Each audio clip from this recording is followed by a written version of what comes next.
ನಂಬಿದವರೆಲ್ಲ ನಮ್ಮವರಾಗಲ್ಲ. ನಮ್ಮವರು ಅಂದುಕೊಂಡವರನ್ನೇ ಈಗ ನಂಬೋದಕ್ಕೆ ಆಗ್ತಿಲ್ಲ. ನನ್ನ ಮುಂದೆ ಒಳ್ಳೆಯವರ ಥರ ನಾಟಕ ಮಾಡಿದರೆ ನನಗೇನು ಗೊತ್ತಾಗಲ್ಲ ಅಂತ ಏನೂ ಇಲ್ಲ. ಆದರೆ ನಾನೇನು ಮಾತಾಡಲ್ಲ ಅಷ್ಟೇ. ಯಾಕೆಂದರೆ ನನ್ನವರಿಂದಲೇ ನಾನು ಮೋಸ ಹೋಗಿರುವ ನಿದರ್ಶನ ಉಂಟು.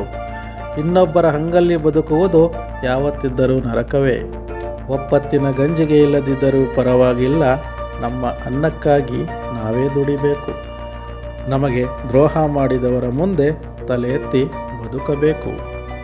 ಮುಂದೆ ನಡೆದಾಗ ಸಾಗಿ ಬಂದ ಹಿಂದಿನ ದಾರಿ ನೆನಪಿರಬೇಕು. ಹಿಂದೆ ಉಳಿದಾಗ ಮುಂದೆ ಸಾಗುವ ಪರಿಯ ಅರಿತಿರಬೇಕು.